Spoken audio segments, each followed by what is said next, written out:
بسم اللہ الرحمن الرحیم رب اشرح لی صدری ویسر لی امری واحلل عقدۃ من لسانی یفقہوا قولی۔ السلام علیکم ورحمۃ اللہ وبرکاتہ۔ وما آتاکم الرسول فخذوہ وما نہاکم عنہ فانتہوا۔ جو میرا حبیب دے دے اس کو لے لو اور جس سے منع کرے اس سے دور ہو جاؤ۔ ہم اسی ٹاپک کو لے کر پھر آگے جاتے ہیں۔ ہم نے وضو کی آیت کی اور پھر ہم نے تھوڑا سا اس آیت کو کیا، سورہ مدثر کی آیت کو کیا، جس میں خداوند عالم کہتا ہے کہ اپنے لباس کو پاک رکھو۔ تو اس میں ہم نے میننگ کی تھی رجس کی، نجس کی، رجس کی میننگ کی تھی اور طہر طیب کی میننگ کی تھی۔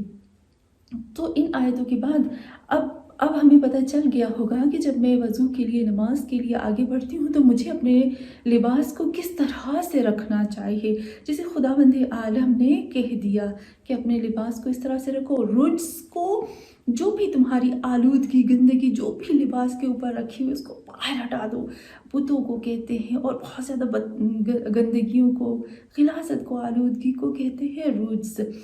اس کے بعد ایک آیت ہے جس میں خداوند عالم نے لباس کا ذکر کیا ہے، کہ میں اس کو تھوڑا سا کنیکٹ کروں گی نماز کے ساتھ، کہ سورہ خداوند عالم نے سورہ اعراف میں اتنا خوبصورت طریقے سے لباس کو بیان کیا ہے کہ ہم لوگوں کو لباس کس طرح سے پہننا چاہیے۔ میں لباس کی بحث میں کیوں آئی ہوں، تھوڑا سا اس کو بھی کلیئر کرتی ہوئی جاؤں، اور انشاءاللہ اس آیت کے بعد میں اس آیت کو کروں گی کہ جس میں خداوند عالم نے لمٹ رکھی ہے، کتنی لمٹ رکھی ہے ایک عورت کے حجاب کی۔ بہت زیادہ لڑکیوں کے مجھے میسیجز آتے ہیں، ای میلز آتی ہیں، بہت زیادہ لڑکیاں، بہت زیادہ لوگ یہ سوال کرتے ہیں کہ کیا قرآن میں عورت کے حجاب کی بات ہوتی ہے؟ کیا قرآن میں خداوند عالم نے بولا ہے کہ عورت جو ہے وہ بال چھپائے؟ کہاں پر لکھا ہوا ہے، کہاں پر حجاب کی بات ہے؟ تو میں ہمیشہ ایک بات کہتی ہوں کہ جب آپ کو قرآن کا پتہ نہیں ہے، جب آپ کو قرآن کے کچھ الف با کچھ بھی نہیں آتا، آپ کو پتہ ہے قرآن کے اندر کتنی آیتیں، کتنے خوبصورت طریقے سے اللہ جو ہے وہ قرآن کو بیان کرتا ہے، کیا ہمیں پتہ ہے؟ ہمیں نہیں پتہ۔ جب ہمیں پتہ نہیں ہے تو کوئی حق نہیں پہنچتا ہمیں کہ ہم قرآن کے اوپر الزام لگا سکے یا کہہ سکے کہ یہ چیز قرآن کے اندر ہے کہ نہیں ہے۔ جب آپ تلاش کرو، آپ کو نہ ملے، آپ پوچھو، آپ جاؤ، آپ پڑھو، آپ تفسیر کرو، آپ ترجمہ کرو، آپ خود سے قرآن کے اندر جاؤ، اور پھر اگر آپ کو وہ چیز نہ ملے تو آپ پھر کہو۔ ہم آتے ہیں، پھر اس کے بعد ہم آئیں گے انشاءاللہ کہ حجاب کی لمٹ کتنی ہے اور کتنا خداوند عالم نے حجاب کے لیے بولا ہے ایک عورت کو، کتنا ہمیں حجاب کرنا چاہیے۔ اس کے بعد مجھے لگتا ہے جب یہ آیت بیان کروں گی نا، اس کے بعد انشاءاللہ ہمیں جتنے بھی ڈاؤٹس ہوں گے، جتنی بھی ہمارے اندر حجاب کے بارے میں جو بھی ہمارا ذہن جو بہت کمپلیکیٹڈ ہو گیا، پتہ نہیں یہ چیز ہے کہ نہیں، یہ سب انشاءاللہ ڈاؤٹس نکل جائیں گے۔ تو ہم آتے ہیں سورہ اعراف آیت نمبر 26 میں، جس میں خداوند عالم بتاتا ہے کہ لباس کس طرح سے پہننا چاہیے، لباس کی لمٹ بتاتا ہے اللہ، اور لباس کے بارے میں بتاتا ہے کہ لباس کی کتنی قسمیں ہیں، لباس کیسا ہونا چاہیے۔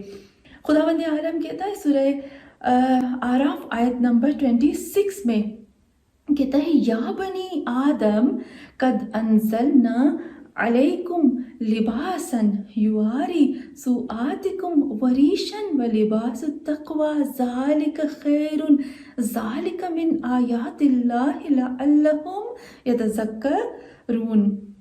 کتنا خوبصورت پروردگار عالم نے اس آیت میں بیان کیا۔ کاش، میں ہمیشہ کہتی ہوں کہ کاش ہم خود سے ان آیتوں کے اندر جائیں، خود سے ہم دیکھیں کہ میرا اللہ کیا مجھے کہہ رہا ہے۔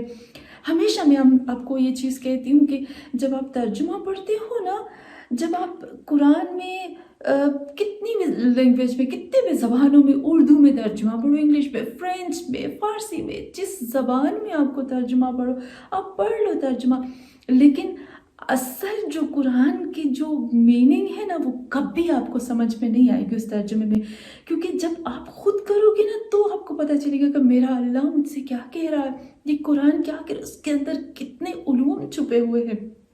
تو جب ہم کسی کا ترجمہ پڑھ رہے ہوتے ہیں نا تو در حقیقت اصل میں ہم کسی اور کے مائنڈ کو پڑھ رہے ہوتے ہیں، ہم اللہ کے کلام کو اپنے مائنڈ سے نہیں پڑھ رہے ہوتے، لیکن جب ہم خود سے ترجمہ کرتے ہیں اور خود سے قرآن کے لفظوں کے اندر جاتے ہیں، لفظوں کو میں سے موتیوں کو، ہیروں کو، سب کو نکال کے آتے ہیں نا، تو مجھے پتہ چلتا ہے کہ میرا اللہ مجھ سے کیا بات کر رہا ہے۔ اس آیت میں پروردگار عالم ارشاد فرماتا ہے، یا بنی آدم قد انزلنا علیکم لباسا یواری سوآتکم وریشا ولباس التقوی ذالک خیر۔ خداوند عالم کہتا ہے کہ اے آدم کی اولاد، بے شک ہم نے نازل کیا تمہارے اوپر، دیکھیں قد انزلنا علیکم لباسا، ہم نے تمہارے اوپر نازل کیا لباس کو۔ اچھا، لیکن خداوند عالم کیوں کہتا ہے کہ قد انزلنا، ہم نے نازل کیا؟ یہاں اللہ یہ بتانا چاہتا ہے کہ اے لوگوں، بے شک جو کوٹن جو روئی زمین سے اگتی ہے، لیکن ہم عطا کرتے ہیں، یہ ہماری عطا ہی، ہماری دین ہے کہ ہم نے تمہیں لباس دیا۔ اب لباس کی میننگ کیا ہوتی ہے؟ لباس کی میں نے ابھی آپ کو بتایا کہ بہت خوبصورت لگتا ہے جب ہم خود سے قرآن کو سمجھتے ہیں، خود سے قرآن کے اندر جاتے ہیں۔ تو لباس کو اگر ہم لبسن کے روٹ ورڈ سے لیتے ہیں تو اس کی میننگ الگ ہو جاتی ہے، اگر ہم لبسن کی میننگ لیتے ہیں تو اس کی میننگ الگ ہو جاتی ہے۔ اگر ہم اس کا فعل ماضی پاسٹ ٹینس، جیسے عربک میں پاسٹ ٹینس بناتے ہیں نا، وہ لوگ جو میرے ساتھ عربک پڑھتے ہیں وہ لوگ اچھے سے سمجھ گئے ہوں گے، جو میرے اسٹوڈنٹ ہیں ان کو اچھے سے سمجھ میں آ گیا ہوگا۔ جب لبسا کرتے ہیں پاسٹ ٹینس تو اس کی میننگ الگ ہوتی ہے، جب لبسا کرتے ہیں تو اس کی میننگ الگ ہوتی ہے۔ لام بے سین پر اگر زبر دے دیتے ہیں تو اس کی میننگ الگ ہو جاتی ہے، لام کے اوپر زبر، بے کے نیچے زیر اور سین کے اوپر زبر آ جاتی ہے تو اس کی میننگ الگ ہو جاتی ہے۔ روٹ ورڈز وہی رہتے ہیں لیکن زبر اور زیر کے ساتھ اس کی میننگ بدل جاتی ہے۔ تو لبسن یعنی لبسن جب لبسا کی میننگ میں آتا ہے تو اس کا مطلب ہوتا ہے لباس، اس کا مطلب ہوتا ہے کہ پہننا، اس کا مطلب ہوتا ہے ڈھانکنا، اس کا مطلب ہوتا ہے چھپانا۔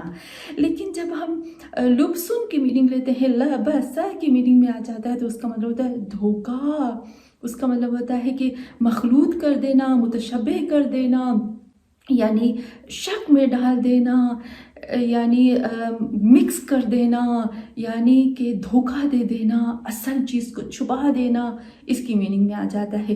لیکن یہاں پر لباس جو ہے وہ چھپانے کی میننگ میں آئے گا، کور کرنے کی میننگ میں آتا ہے۔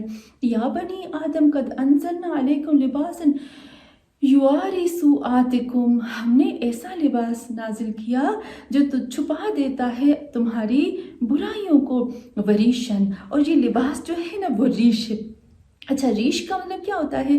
ریش کا مطلب ہوتا ہے ریش، میں کبھی کبھی سوچتی ہوں کہ خدایا تم کیسے لفظوں کو چوز کرتے ہو قرآن میں بیان کرنے کے لیے۔ تو ریش کا مطلب ہوتا ہے پرندے کے پر، پرندے کے پر کو کہا جاتا ہے ریش۔ لیکن اللہ کہتا ہے کہ یہاں پر اللہ کہتا ہے کہ لباس دو کام کرتا ہے، ایک جو لباس ہے وہ ہے تمہاری برائیوں کو چھپاتا ہے، اور دوسرا خداوند عالم کیا کہتا ہے کہ یہ لباس جو ہے وہ ریش ہے۔ انشاءاللہ ریش کیوں پروردگار عالم نے قرآن میں بیان کیا ہے لباس کے لیے، اور ریش کی میننگ کیا ہے، اور ہم سے اس ریش کا کیا تعلق ہے، نیکسٹ ٹائم انشاءاللہ اگلے درس میں اس کو اور کلیئر کرتی جاؤں گی۔ وصلی اللہ علی محمد وعلی آلہ الطیبین الطاہرین۔